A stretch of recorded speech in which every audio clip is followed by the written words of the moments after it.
A very good morning to all the esteemed attendees of APAC Health Innovation Conclave. It's an absolute privilege to be here. I am Yasin Chaudhary, and I am currently Mission Director, National Health Mission, Jammu and Kashmir.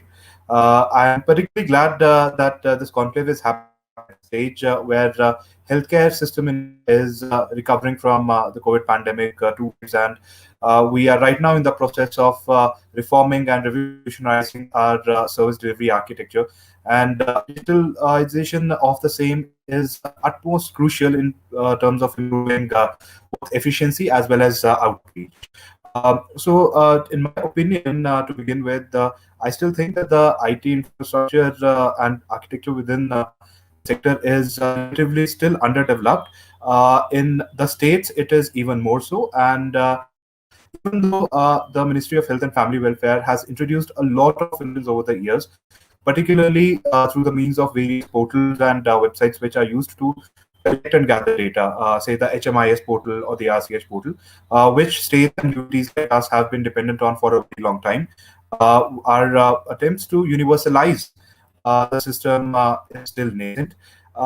We, as a UT, which is remotely located and where our existing technology capacity is still very premature or primitive, we heavily depend on the centralized tools that are available to us from the ministry's side. However, that said, we at our own end also develop a lot of specific tools, particularly few portals or apps which are used to address specific needs and problems that might arise. However, all the development is happening in a very decentralized manner, and as I said, very need based. So, for instance, in JNK right now, we are trying to digitize our RBSK health records and come up with a great database for our school-going children, following which we will have will allow the parents of these school students to innovations have been SIM in the form of the 104 helpline, which is implemented in many other states. We are also implementing it. Our 108 helplines are also run on a digital platform and functioning quite smoothly. Particularly during COVID, we came up with data collection and uploading systems, which also generate analytics for us. So that's also happening all in terms of web development specifically, or app development usually. Now, I must say that the launch of NDHM, National Digital Health Mission, is a great attempt at making this much needed intervention in the sector, and that too in a structured manner. As I said, that the basic requirement of the server architecture which needs to be put in place is universalization, because that's the aim and end goal of the ministry and our national government right now, to provide end-to-end user service delivery, and particularly individual record maintenance, and more essentially, its portability across various forums, across various facilities, and different regions must be enabled. So the UHI, the Unified Health Interface, which is a core component of NDHM, is something that I believe will play the foundational role in building and basing all our further extension developments. Also, the elements of integration are quite, fundamental to any such architecture, and we believe that it will be in the best interest of both the central government as well as the state and UT governments if the smaller innovations that we have can be allowed to be integrated to NDHM in on a day-to-day manner, just like app development today is decentralized in that manner, but allows anybody to access it through say the Google Play Store, or its compatibility with different smartphones, different desktops and all. So that sort of arrangement is required.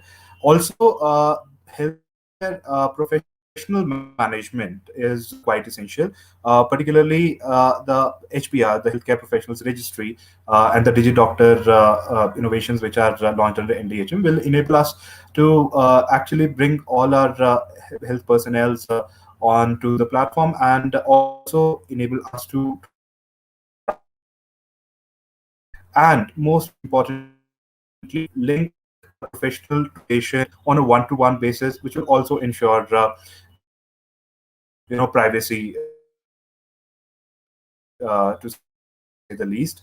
So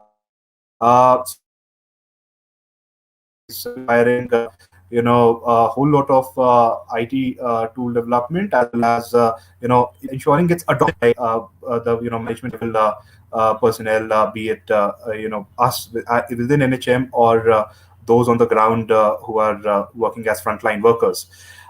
Further on, within the hospital, within the institution, a lot of things need to be done in order to ensure digitalization.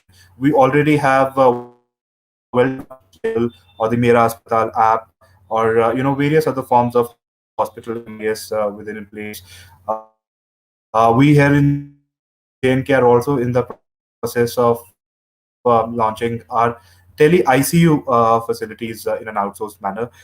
So the idea as of now is to address need specific elements. However, end-to-end integration will further involve that the whole thing comes together as a package within the hospital. The patient is able to write from the OPD counter, the IPD counter, to the day-to-day treatment that he undertakes, for which we have full tool like eSushrut in place. And further on, after discharge, the follow-up that would be required by the ground level teams in order to ensure round the clock care is maintainable.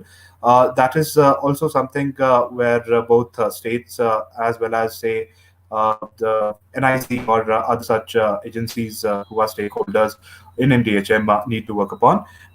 One more thing, there are a lot of new technologies in place which are further giving a huge possibility, various possibilities. For instance, AI or machine learning is the new buzzword, and AI particularly is, I believe, something that can certainly turn around the whole aspect of detection, as well as shortlisting.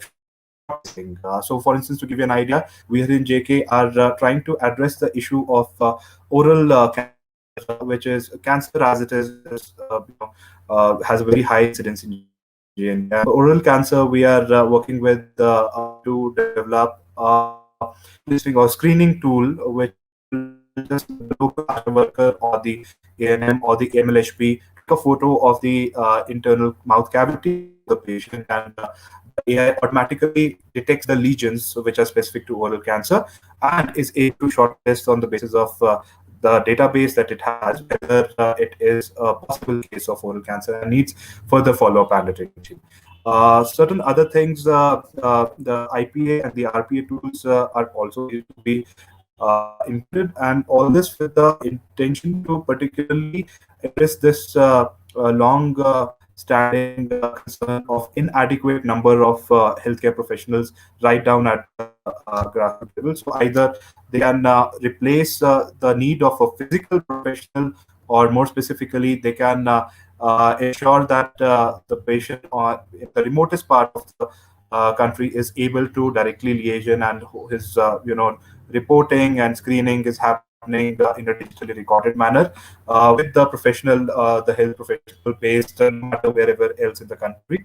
That sort of gap filling will be the last will be addressing the issue of last mile connectivity, if I may use the phrase, and ensure that the quality of healthcare, whether be it primary, secondary, or even tertiary, is provided to the doorstep, basically at the fingertips of the patient.